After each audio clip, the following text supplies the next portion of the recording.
और बड़ी खबरों में सावधान करेंगे ओमिक्रॉन से, जिससे निपटने के लिए सरकार ने बात होगी आरपीएससी में सुधार के संदेश की। सीएम अशोक गहलोत ने आयोग के जरिए प्रदेश के युवाओं को भरोसे वाला संदेश दिया है। दिखाएंगे कहां बेरोजगारों ने अपने हक के लिए हल्ला बोला है, और बात होगी क्षत्रियों के महासमागम की। तो देखते रहिए न्यूज 18 राजस्थान। शुरुआत करते हैं इस वक्त की बड़ी खबर से। कुछ ही देर में गहलोत कैबिनेट की बैठक होने वाली है। देखिए महज कुछ मिनट, कुछ सेकंड्स बाद यह बैठक शुरू हो जाएगी।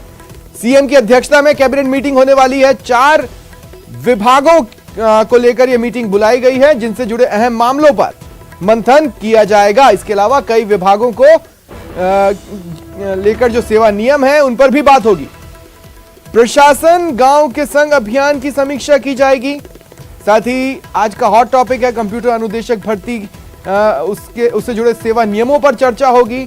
गृह विभाग, वित्त विभाग, शिक्षा विभाग और संसदीय कार्य विभाग के संबंध में जो अहम बिंदु सामने आए हैं उन पर चर्चा की जाएगी। और ज्यादा जानकारी के लिए बात करते हैं सहयोगी दिनेश से। दिनेश, ऑफिशियल एजेंडा क्या सामने आया है? अब बिल्कुल स्वप्निल, देखिए अब से कुछ ही देर बाद में ये बैठक शुरू हो जाएगी और एजेंडा जो है वो सामने आ चुका है। बहुत अहम ये बैठक है। खासतौर से देखा जाए तो सबसे महत्वपूर्ण जो मुद्दा है वो ये कि कंप्यूटर अनुदेशक भर्ती जो होने वाली है उसके सेवा नियमों में संशोधन किया जाएगा। तो एक बड़ी राहत, क्योंकि कंप्यूटर अनुदेशक जो है वो आंदोलन कर रहे हैं इस मांग को लेकर, सेवा नियमों में बदलाव की वो मांग कर रहे हैं। ये जो मुद्दा आज है कैबिनेट की बैठक में रखा जाएगा। इसके साथ ही जो महत्वपूर्ण अभियान जो है वो चल रहे हैं राज्य सरकार के प्रशासन गांवों के संग और प्रशासन शहरों के संग अभियान, तो उन अभियानों को लेकर जो है वो प्रगति की समीक्षा की जाएगी। अब तक जो है वो कितने काम जो है इन अभियानों के तहत आम लोगों के हुए हैं, तो वो जो है वो इन दोनों अभियानों को लेकर बैठक में चर्चा की जाएगी।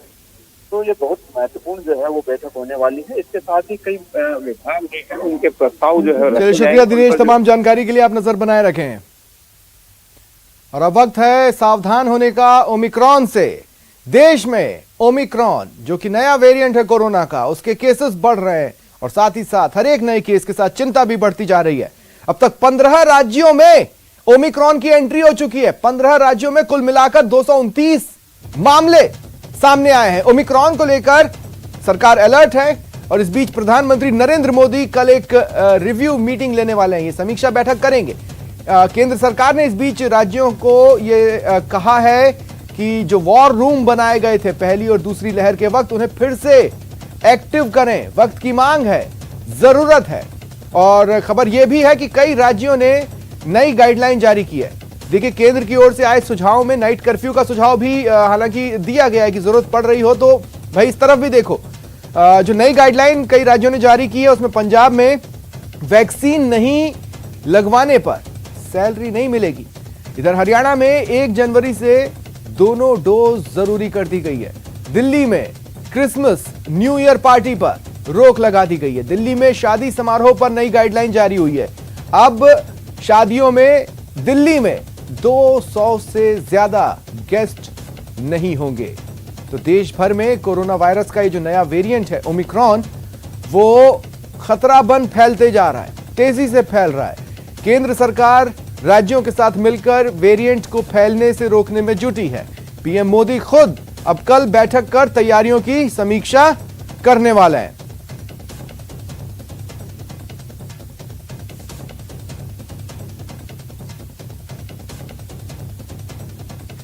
देश में 200 का आंकड़ा पार करने के बाद ओमिक्रॉन का खतरा मरुधरा में भी बढ़ रहा है। जयपुर में ओमिक्रॉन के 4 नए केस मिले हैं और चिंता बढ़ी है। खासकर बगैर ट्रैवल हिस्ट्री वालों में ओमिक्रॉन वेरिएंट की पुष्टि से स्वास्थ्य विभाग अलर्ट मोड पर आ चुका है। देखिए सौरभ गृहस्थी की रिपोर्ट।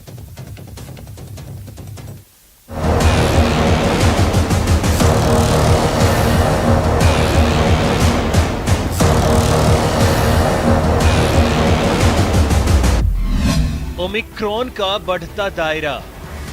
2 मरीज जो जयपुर के हैं उनको हमने आरएचएल शिफ्ट कर दिया है और उनकी कॉन्टैक्ट ट्रेसिंग भी पहले की जा चुकी थी। आगे और कोशिश की जा रही है कि वो जानकारी प्राप्त करके और यदि कोई बचे हुए हैं कॉन्टैक्ट तो उन सबकी कॉन्टैक्ट ट्रेसिंग कर सैंपल लिया जाए और सबको क्वारंटाइन किया जा सके। सख्ती नहीं, सतर्कता का वक्त। घातक नहीं, अभी सिर्फ एक डेथ हुई अमेरिका में, बाकी डेथ कोई कहीं नहीं हुई अभी। इसलिए घातक नहीं है। घातक होता तो डेल्टा वेरिएंट आया, वैसे घातक होता तो निश्चित रूप से नुकसान होता। तो ये घातक नहीं है क्योंकि डोज लग चुकी, इनके दोनों डोज लगी, उनके लिए कोई घातक नहीं। पूरे देश के साथ ही मरुधरा में भी ओमिक्रॉन का दायरा बढ़ता जा रहा है। जयपुर में फिर से नए केस मिलने से खतरा एक बार फिर बढ़ गया है। 4 नए केस में 3 जयपुर के हैं और 1 महिला केनिया की है। ओमिक्रॉन रिपोर्ट पॉजिटिव आने के बाद सभी मरीजों को RUHS के ओमिक्रॉन वार्ड में भर्ती कराया गया है। हालांकि प्रदेश के चिकित्सा मंत्री अभी इस घटना को लेकर ज्यादा चिंतित नजर नहीं आ रहे। 4 में से 1 तो निगेटिव हो गया। अच्छा, बच्चे 3 ही थे ना, 1 केनिया की है, बाहर की है, 2 ही बचे, 2 भी ठीक हो जाएंगे। ऐसी कोई चिंता की बात नहीं है। अभी जांच में कोई चीज़ आएगी उसको सरकार छिपाती नहीं है, उसको निश्चित रूप से उनको निस्तारण होना चाहिए। 1 निगेटिव आ गया, 1 दिल्ली में एडमिट है केनिया वाली, और 2 यहाँ पर है, वो ठीक हो जाएगी इसी के साथ। बेशक चिकित्सा मंत्री ओमिक्रॉन को ज्यादा घातक नहीं मान रहे, लेकिन जयपुर में मिले 3 नए मरीजों से जुड़ी एक सूचना बेहद डराने वाली है। ओमिक्रॉन पॉजिटिव तीनों मरीजों ने कोई ट्रैवल हिस्ट्री या किसी कांटेक्ट की जानकारी नहीं दी है। प्रारंभिक जानकारी में आया है कि वो जो दोनों हैं पति पत्नी, उनकी वो बता रहे हैं कि कोई ऐसी कांटेक्ट हिस्ट्री नहीं है। उन्हें खांसी जुकाम बुखार हुआ था। उसके बाद फैमिली के अन्य 3 मेंबर, उनकी सैंपलिंग कराई गई, वो सब नेगेटिव पाए गए। तो दोबारा सैंपलिंग कराई जा रही है आज। और इसके अतिरिक्त वो उनको बताया गया कि वो किसी कांटेक्ट में नहीं आए हैं, किंतु हम विस्तृत वापस कांटेक्ट ट्रेसिंग करने की कोशिश कर रहे हैं कि कहां से उन्होंने ये संक्रमण प्राप्त किया। आपको बता दें कि प्रदेश में अब तक 22 लोगों में ओमिक्रॉन संक्रमण की पुष्टि हो चुकी है। इनमें से जयपुर के 17 और सीकर के 4 मरीज हैं। केनिया से आई महिला भी ओमिक्रॉन संक्रमित पाई गई है। हालांकि 22 ओमिक्रॉन संक्रमितों में से 19 लोग अब रिकवर भी हो चुके हैं। बहरहाल क्रिसमस और नए साल के सेलिब्रेशन से ऐन पहले कोरोना के नए वेरिएंट ने चिंता बढ़ा दी है। खासकर जयपुर में मिले 3 मरीजों के इस दावे से चिंता बढ़ती है कि उनकी कोई ट्रैवल हिस्ट्री नहीं रही है। सौरभ गृहस्थी, न्यूज़ 18 राजस्थान।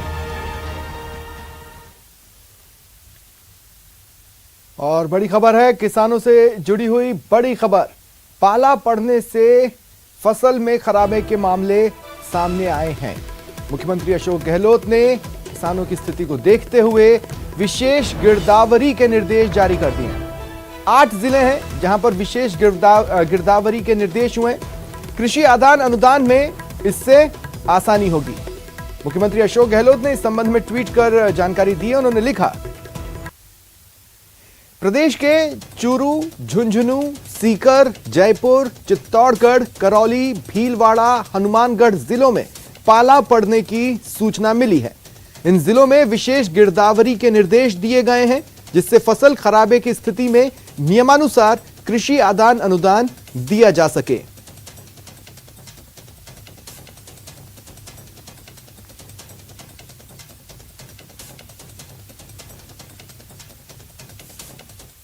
और चित्तौड़गढ़ से इस वक्त की बड़ी खबर, निजी बस संचालन को लेकर विवाद सामने आया है। निम्बाहेड़ा बस स्टैंड पर मारपीट हुई। तस्वीरें देखिए आप, एक्सक्लूसिव तस्वीरें आपके टीवी स्क्रीन पर। सरेआम मारपीट की, लाठी डंडों से एक युवक को पीटा गया और इसका वीडियो भी बनाया गया जो कि वायरल हुआ है। पुलिस ने जांच शुरू कर दी है। निम्बाहेड़ा बस स्टैंड पर कुछ लोगों ने एक व्यक्ति के साथ लाठी और डंडों से उसे मारा पीटा और इसका वीडियो वायरल हुआ है। पुलिस एक्शन में आई है, जांच शुरू कर दी गई है। अब प्रारंभिक रूप में यह विवाद निजी बस संचालन से जुड़ा बताया जा रहा है। कहा जा रहा है कि निम्बाहेड़ा बस स्टैंड से चलने वाली निजी बस के संचालन को लेकर कुछ लोगों में विवाद था, जिसके बाद लाठी डंडों से एक व्यक्ति के साथ बुरी तरह से मारपीट की गई। मामले में पुलिस जांच शुरू कर चुकी है।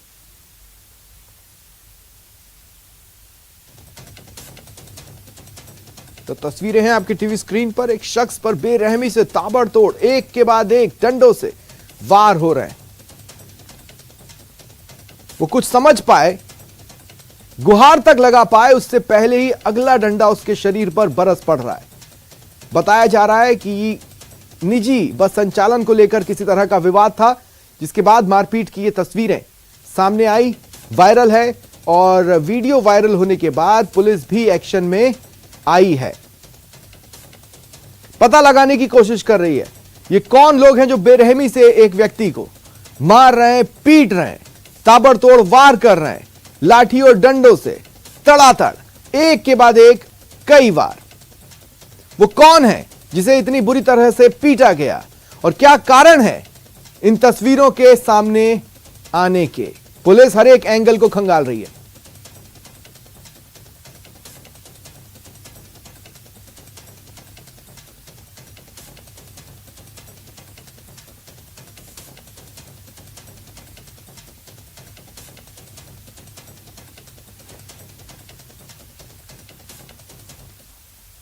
और बात करते हैं बेरोजगार कंप्यूटर शिक्षक अभ्यर्थियों की, जिन्होंने आज सिविल लाइन में जमकर बवाल किया और अपनी मांगों को लेकर सीएम आवास तक पहुंचने की कोशिश की।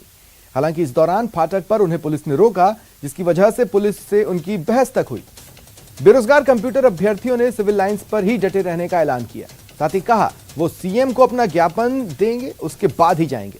कंप्यूटर अभ्यर्थियों के मुताबिक प्रदेश सरकार की ओर से जुलाई में कंप्यूटर शिक्षक भर्ती की घोषणा तो हुई, लेकिन 5 महीने बाद भी विज्ञप्ति जारी नहीं होने के बाद प्रदेश के आईटी बेरोजगारों में आक्रोश बढ़ा है। विज्ञप्ति जारी करने की मांग को लेकर बेरोजगार बीते कई दिनों से सत्याग्रह पर है। इतना ही नहीं, अब इन अभ्यर्थियों ने 23 दिसंबर तक विज्ञप्ति जारी नहीं होने पर पैदल दिल्ली कूच की चेतावनी दी है।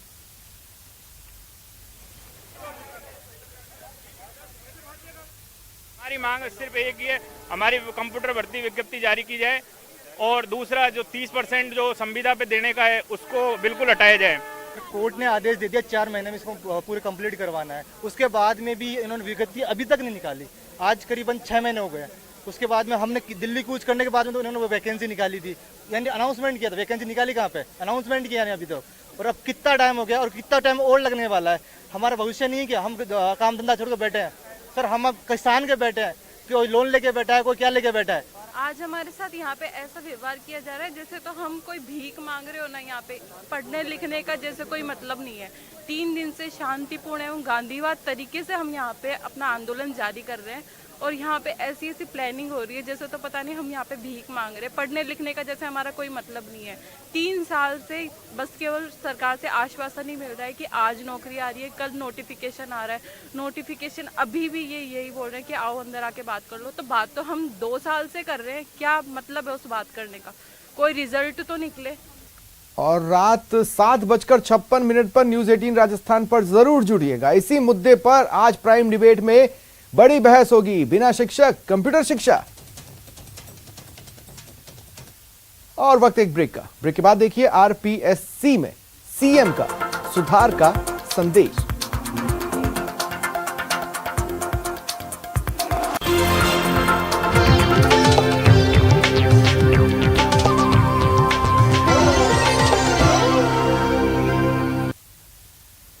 राजस्थान लोक सेवा आयोग की 73वीं वर्षगांठ के अवसर पर सीएम अशोक गहलोत ने आयोग के जरिए प्रदेश के युवाओं को भरोसे वाला संदेश दिया। इस मौके पर कार्यक्रम में सीएम ने कहा कि पारदर्शिता के मंत्र के साथ ही आरपीएससी जैसी संस्था आगे बढ़ सकती है और इससे युवाओं को भी फायदा होगा।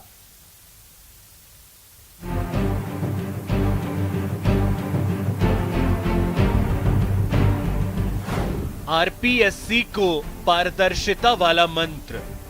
मैं उम्मीद करता हूं कि 73वां स्तंभ दिवस एक इतिहास कायम करेगा कि किस प्रकार आने वाले वक्त के अंदर जब 75वीं जयंती मनाओ तब तक आप और ज्यादा ऊंचाई हासिल कर सको, ये मेरी शुभकामनाएं। बेरोजगारों को सीएम का संदेश। आरपीएससी का जो कार्य एक अलग तरह का कार्य है जिसमें क्रेडिबिलिटी सबसे हाईएस्ट होनी जरूरी होती है।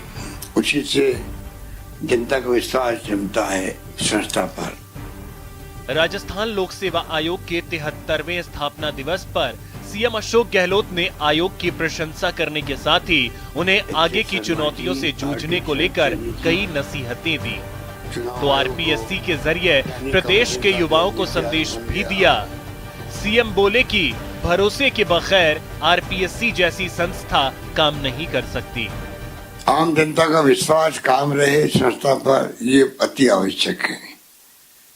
जहाँ लोगों के फ्यूचर बनने की बात है, वहां पर अगर क्रेडिबिलिटी नहीं हो संस्था की तो आप सोच सकते हो कि क्या स्थिति बनती है। कई राज्यों में स्थिति ऐसी बनी जहां पर कई विवाद खड़े हुए। नौकरी चाहने वाले प्रदेश के युवाओं को सीधे संबोधित करते हुए सीएम गहलोत ने आरपीएससी की परीक्षा प्रणाली में सुधार के लिए बनी कुमावत कमेटी की सिफारिशों को भी जल्द लागू करने के भी संकेत दिए। यहाँ के नौजवानों में विश्वास है और सरकार नौकरियों में कमी नहीं रख रही है। इस रूप में एक तरफ तो नौकरी निकल रही है। साल 2022 के लिए आयोग के भर्ती कैलेंडर के ऐलान की सीएम ने तारीफ की, जिसके जरिए आयोग ने 2022 में कुल 73 परीक्षाएं कराने का लक्ष्य रखा है। सीएम गहलोत ने मौजूदा चुनौतियों से निपटने के लिए आरपीएससी को नवाचार आगे बढ़ाने का मंत्र दिया। हमारी ऐसी व्यवस्था होनी चाहिए कि हम टाइम पर भर्ती निकाले, टाइम पर पूरा प्रोसेस पूरा हो, लिटिगेशन की नौबत नहीं आए। कुछ अगर नियम कायदे बदलने तो हम बदलें। तो ये तमाम जो है स्थिति बनेगी, तब जाकर के हम कह सकते हैं कि अब प्रदेशवासियों में एक नया कॉन्फिडेंस पैदा हुआ है। सीएम गहलोत ने आरपीएससी की 75वीं वर्षगांठ तक संस्था को प्रदेश हित में और अच्छा काम करने की शुभकामनाएं भी दी। Abhijeet Dave, news 18 network, Ajmer.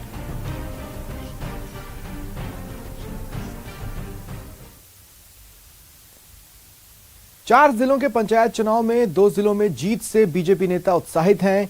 Party को हाड़ौती के 2 जिलों में मिली जीत से पार्टी प्रदेश अध्यक्ष सतीश पूनिया के चेहरे पर फिर मुस्कान लौट आई। पूनिया ने दावा किया, कांग्रेस के मुकाबले बीजेपी गांव में सरकार बनाने में बहुत आगे निकल गई है, लेकिन श्रीगंगानगर और करौली की हार से बीजेपी पूर्वी राजस्थान के लिए नई रणनीति बना रही है। ये मिश्रित से नतीजे हैं। इसके में कांग्रेस को खुश होने जैसा कुछ नहीं है, क्योंकि स्कोर 2-2 से बराबर है। बिगड़ना तो नहीं चाहिए और उसके लिए पार्टी के सभी पार्षद एक ही जगह लामबंद हैं। पार्टी के वहाँ के हमारे जो सांसद हैं, पार्टी के जिलाध्यक्ष हैं, पार्टी के प्रभारी हैं, उन सब को इस बात के लिए पाबंद किया है और वो पूरे आश्वस्त हैं कि वहाँ जिला प्रमुख बीजेपी का ही बनेगा। श्री गंगानगर में वहाँ आंदोलन की छाया में हमें उस तरीके का जनादेश नहीं मिला। वहाँ संगठनात्मक रूप से भी, राजनीतिक रूप से भी हमें ज़्यादा और परिश्रम करने की आवश्यकता है। हमारी कोशिश रहेगी करौली, क्योंकि वहाँ इसी तरीके का मैंडेट पूर्वी राजस्थान में पार्टी पहले से भी, अभी केवल एक विधायक हैं और इस लिहाज से हम वहाँ पर वर्किंग ऑलरेडी कर ही रहे हैं। मैं खुद भरतपुर में 29-30 को रहूँगा। पार्टी के सभी संयुक्त मोर्चों की बैठक है, तो पूर्वी राजस्थान में एक विशेष रणनीति की जरूरत है जिस पर हमने काम करना शुरू किया है। और बीजेपी प्रदेश अध्यक्ष सतीश पूनिया कल से 5 जिलों के दौरे पर रहेंगे। 23 से 26 दिसंबर तक 5 जिलों का उनका दौरे का कार्यक्रम है। ये 5 जिले हैं: चित्तौड़गढ़, उदयपुर, डूंगरपुर, बांसवाड़ा और राजसमंद। 5 जिलों में पार्टी कार्यकर्ताओं से वो संवाद करेंगे। चित्तौड़गढ़ में जन आक्रोश रैली को संबोधित करेंगे।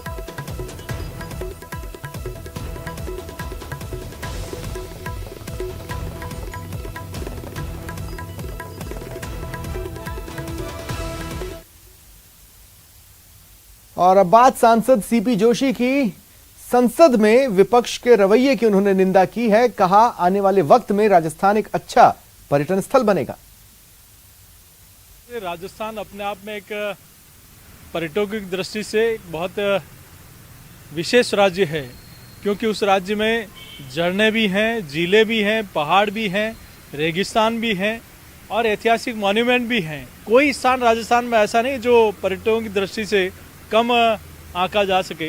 तो पूरे राजस्थान में निश्चित रूप से मैं सोचता हूँ आने वाले समय में देश का नंबर 1 स्थान कोई होगा, राज्य कोई होगा तो वो राजस्थान होगा।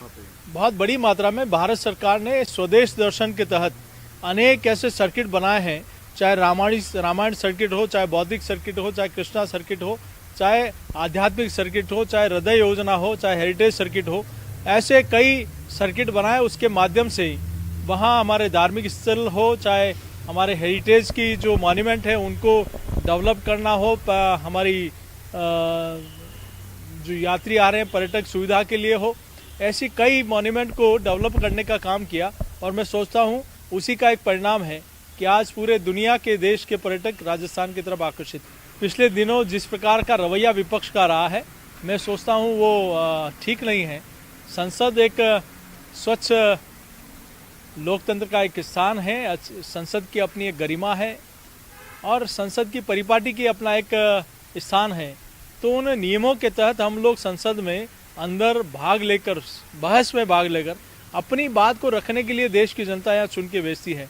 तो संसद पटल पर अपनी बात रखनी चाहिए, न कि संसद को बाधित करके अन्य लोगों को भी अपनी बात रखने का अधिकार उनसे छीनना चाहिए। वक्त ब्रेक का है। ब्रेक के बाद देखिए जयपुर में क्षत्रियों का महासमागम।